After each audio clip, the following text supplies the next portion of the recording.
Rolling Stones fans were absolutely delighted with the judge's decision not to send their hero to jail. He's not like every one of us. He's different.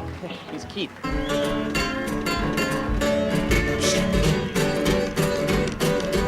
Nestling between the apocalyptic nihilism of Street Fighting Man and the raging sensuality of Stray Cat Blues, is a little country blues song tucked away on side 2 of the Rolling Stones' Beggar's Banquet. Between those two titanic tracks, it can be easy for Prodigal Son to be dismissed. Its placement there is not only important because it provides balance to the rock and roll swagger of the second side of the album, and for the emotions that they unleash. Prodigal Son also provides a warning to what may happen to a life if it's consumed by the other surging passions. But he wasn't about to become a preacher. Hi and welcome to Rolo Guitar if it's the first time you've been here, and welcome again if you've been on the channel before. With this video, I'd like to return to the roots of this channel by looking at a deep cut from the Rolling Stones' 1968 opus, Beggar's Banquet. Prodigal Son was a cover of a Robert Wilkins song from 1929. The prodigal son left home by himself, The song itself is part premonition and part prayer that redemption is possible. We started the video with the events of 1978 in Toronto, a decade after the Stones covered the song, when Keith Richards was freed on drug possession charges. He had faced the far more serious charge of drug trafficking after his arrest in the same city in 1977. He was released on the condition that the Rolling Stones would play a concert for the Canadian National Institute for the Blind and that Keith would complete a drug rehabilitation program in the United States.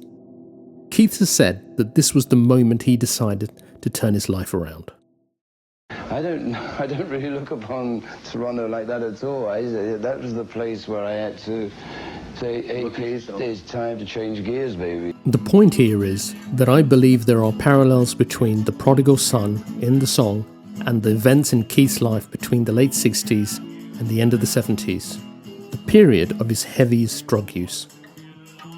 Do a quick, 180.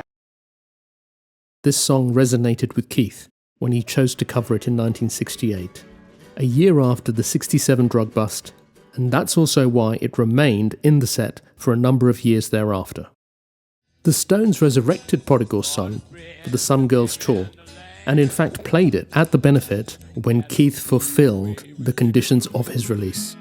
The song, which is based on the story from the Bible about a dissolute son who wastes his inheritance, suffers ill luck, and is then reunited with his forgiving father, bears a curious resemblance to Keith's life in the decade after 1968. Probating, the menace to society and all of that. After his release in Toronto in 1978, Keith describes in his autobiography how he decided to change his life. He came to be reunited with his father in the early 80s, after he had put the turbulent decade behind him. The lyrics at the start of Prodigal Son describe how he leaves his father's house with his share of his inheritance, but without his father's blessing.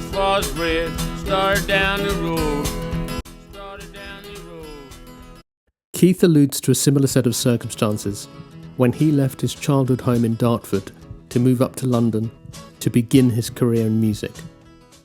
Keith says, "I was scared. The thought of upsetting my dad still makes me cry now. Not living up to his expectations would devastate me." And much later, he writes, "Even after a 20-year gap, when I hadn't seen Bert for all that time, and when I was preparing for our historic union, I was still scared of that. He had a lot to disapprove of in the intervening 20 years. Some of the most moving passages in Keith Richards' autobiography relate to his relationship with his father. Keith clearly felt that part of his life had reflected poorly on his family, and especially his father. Like the son in The Prodigal Son, his test came in 1977. Following his redemption in 78, he felt he could finally reconnect with his father. To support the channel, Like, share, and subscribe.